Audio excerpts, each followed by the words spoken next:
Então, tá indo ali, tá. Assim, Olá. Bernardo, eu tive uma ideia. Tá, não, é Quem- só explicar. Olha só. O encontro acabou de acabar e eu e a Lady, a gente segue conversando, só que a gente achou que essa conversa, às vezes, tipo, tem potência também, né? Então a gente resolveu gravar e quem sabe, publicar, enfim. Mas, É que enfim, a gente estava lembrando sobre o livro Registro na Educação Infantil, esse que o Bernardo está mostrando, mas que no é da. vídeo não vai aparecer.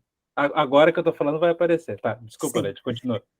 Então, esse livro nós já tivemos duas edições de grupo de estudo sobre ele, e ele fala sobre o blocão. E não existe uma memória visual, pelo menos não chegou até nós, de como é o blocão, que foi um tipo de registro construído por uma das escolas que faz parte do projeto. Fazia, no caso, projeto de pesquisa. E aí o Bernardo estava comentando que tinha pensado de fazer isso para colocar na entrada da sala, para que os pais fossem vendo, né, uma memória viva do que está acontecendo com aquele grupo de crianças. Então, eu sugiro agora para o Bernardo de colocar um material, por exemplo, na segunda, com uma pergunta provocativa, como, por exemplo, o que o seu filho fez ontem, o que seu filho descobriu nesse final de semana, para que as famílias se sintam à vontade de escrever e, quem sabe, no futuro, ao longo, não tira, não fica só na segunda, né? Se a pergunta for o que seu filho fez ontem, daqui a pouco eu posso ter levado meu filho pela primeira vez na praça, fiz uma foto, consegui imprimir e colo lá. Então, o blocão vai se constituir uma memória viva daquele grupo, daquelas famílias e daquela escola. Né? Não, e o legal é isso, né? De que. E interessante, justamente por não ter o recurso visual, a imagem, nos permitiu pensar o que pode ser, né? E a Lady pensou em cartolina, eu visualizei um papel pardo, né, só de a gente trocar, a gente está possibilitando o que venha a ser o blocão, né? Então, é legal pensar o quanto que, com a falta do recurso, nos possibilitou construir o nosso próprio recurso, né? Não só imitar lá o que alguém fez, que poderia dar certo também, mas daqui a pouco a gente imaginar como pode ser, né? É mais potente ainda, ó, bem interessante.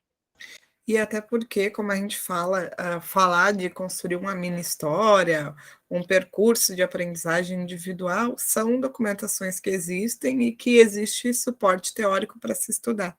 Mas nós estamos falando da constituição de uma pedagogia brasileira.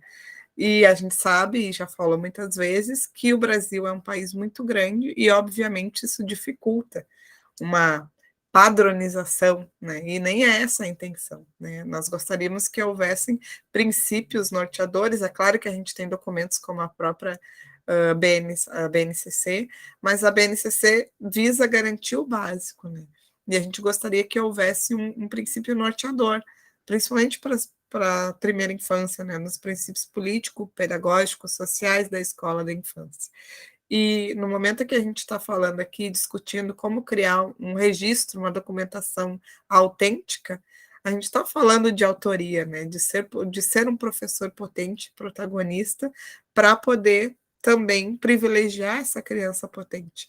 Porque ao mesmo tempo que a gente fala que a criança é um sujeito histórico de direitos, que ela é ativa, que ela é potente, que ela é protagonista, autônoma e tudo mais, a gente por vezes esquece que para conseguir dar essa oportunidade às crianças, é preciso que nós olhemos para nós mesmos e tenhamos também essas oportunidades.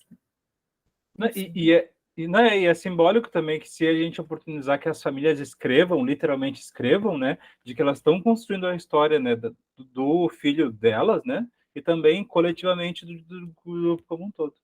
Tá, então eu acho que já deu, Led. Vamos nos despedir Tchau, de e novo, tchau. pessoas. Isso. Cadê?